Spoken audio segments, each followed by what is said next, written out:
In June 2010, a small cybersecurity firm in Belarus received a routine call.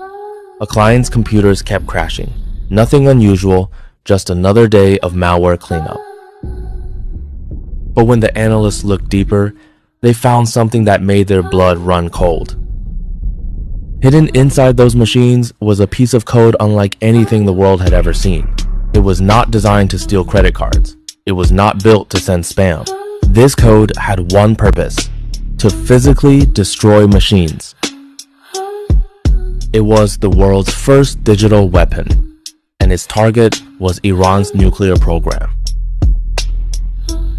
Deep in the Iranian desert, the Natanz nuclear facility operated around the clock. Thousands of centrifuges spinning at supersonic speeds, enriching uranium. The facility was one of the most heavily guarded places on Earth, protected by armed guards, blast doors, and, most importantly, an air gap. The computers controlling the centrifuges were completely disconnected from the internet. No Wi-Fi, no network cables, physically isolated. Conventional wisdom said an air-gapped system was impenetrable. Conventional wisdom was wrong. The worm, later named Stuxnet, did not need the internet to spread. It only needed one thing: a USB stick. An engineer finished their shift, pulled out a personal flash drive, and unknowingly carried the weapon past every physical defense the facility had. The moment that USB was plugged into a workstation, Stuxnet began its work. It exploited not one, not two, but 4 zero-day vulnerabilities in Windows. These were flaws that no one, not even Microsoft, knew existed. Each one was worth millions on the black market, and they were all used in a single attack. Once inside, Stuxnet did not immediately activate. It hid. It watched. It learned the rhythm of the centrifuges.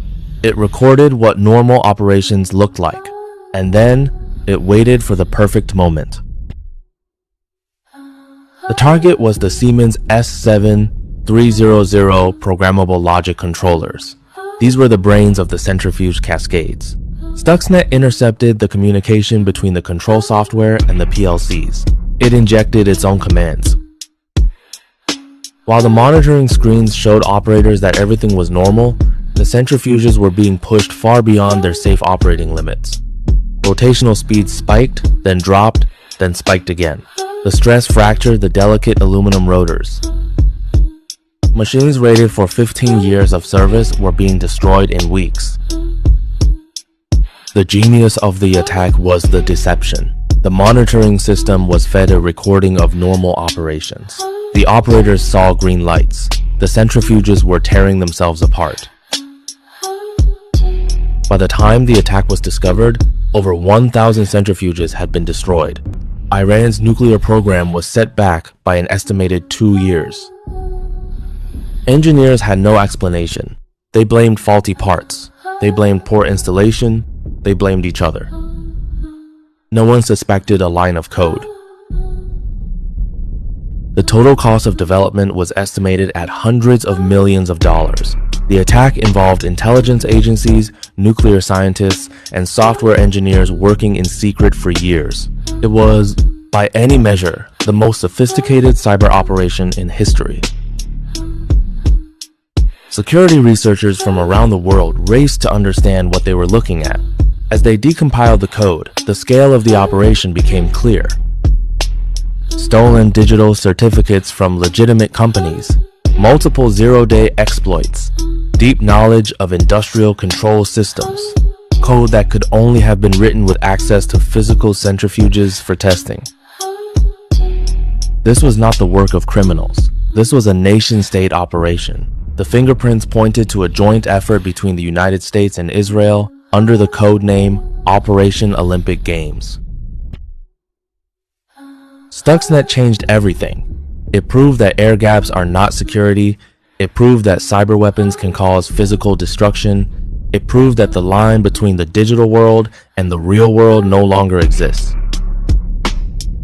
Today, industrial control systems, power grids, water treatment plants, and hospitals are all connected, and they are all vulnerable.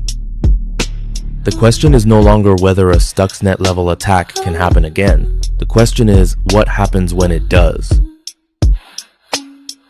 Follow and subscribe to Cyber Atlas. Learn cybersecurity the smart way.